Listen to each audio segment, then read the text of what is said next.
ഇത് നന്മമരങ്ങളുടെ കാലമാണ്. ഫേസ്ബുക്കിലും വാട്സാപ്പിലും ഇൻസ്റ്റഗ്രാമിലും ഒക്കെ നന്മമരങ്ങൾ ഇങ്ങനെ പൂത്തുലയുന്ന കാലം. ദാനത്തെക്കുറിച്ചൊരു കഥയില്ല.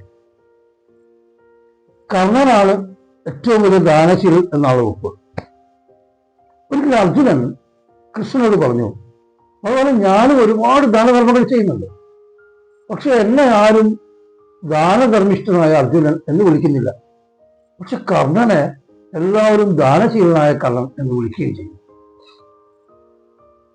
എന്നാ ഇങ്ങനെ ഭഗവാൻ പറഞ്ഞു, നിങ്ങൾ തമ്മിലുള്ള വ്യത്യാസം ഞാൻ കാണിച്ചു തരാം.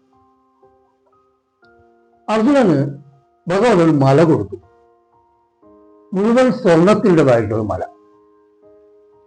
അർജുനോട് ഭഗവാൻ പറഞ്ഞു, ഈ സ്വർണമല ഞാൻ നിനക്ക് തന്നതാണ്, നിനക്കിത് ദാനം ചെയ്യാം. ഉടനെ അർജുനൻ ഈ പ്രജകളെ വിളിച്ചു കൂട്ടി എല്ലാവർക്കും അതിൽ നിന്ന് അർജുനൻ ഇങ്ങനെ ദാനം ചെയ്യാൻ തുടങ്ങി. സന്ധ്യയായി. ആദ്യം ഒരു വാക്കുള്ളൂ, സൂര്യൻ അസ്തമിച്ചാൽ പിന്നെ ദാനം കൊടുക്കാൻ പാടില്ല, ഈ മല വീണ്ടും മണ്ണായി മാറും. സന്ധ്യയായി, ഈ മല വീണ്ടും മണ്ണായി മാറി. ആ സ്വർണ്ണമലയുടെ പകുതി പോലും അർജുനന് ദാനമായി കൊടുക്കാൻ പറ്റിയില്ല.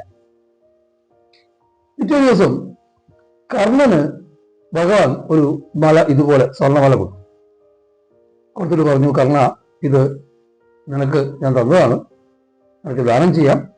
പക്ഷെ ഒരു കാര്യമുണ്ട്, വൈകുന്നേരം സൂര്യാസ്തമയത്തോടെ ഇത് വീണ്ടും പഴയ അവസ്ഥയിലേക്ക്, മലയുടെ അവസ്ഥയിലേക്ക് പോകും, സ്വർണ്ണമല്ലാത്ത അവസ്ഥയിലേക്ക് പോകും. കർണനൊന്നും കാര്യമാക്കിയില്ല. കർണൻ ഇത് കിട്ടിയ ഉടനെ കർണൻ ജനങ്ങളോട് പറഞ്ഞു, ഇത് എനിക്ക് ഭഗവാൻ ശ്രീകൃഷ്ണൻ ദാനമായി തന്ന മലയാണ്, ഇത് ഞാൻ നിങ്ങൾക്ക് ദാനമായി തരുന്നു, ഇത് നിങ്ങളുടേതാണ്, ഇനി നിങ്ങളത് എടുത്തുകൊള്ളുക. ഉച്ചയാകുമ്പോഴത്തേക്കും ഈ സ്വർണ്ണമല മുഴുവനായും ജനങ്ങളുടെ കയ്യിലേക്ക് എത്തിക്കഴിഞ്ഞു. കാരണം അത് അവരുടേതാണ് എന്ന് കർണൻ പറഞ്ഞതോടുകൂടി കർണൻ പരിപൂർണമായും അത് ദാനം ചെയ്തു കഴിഞ്ഞു. ഇതാണ് ദാനം.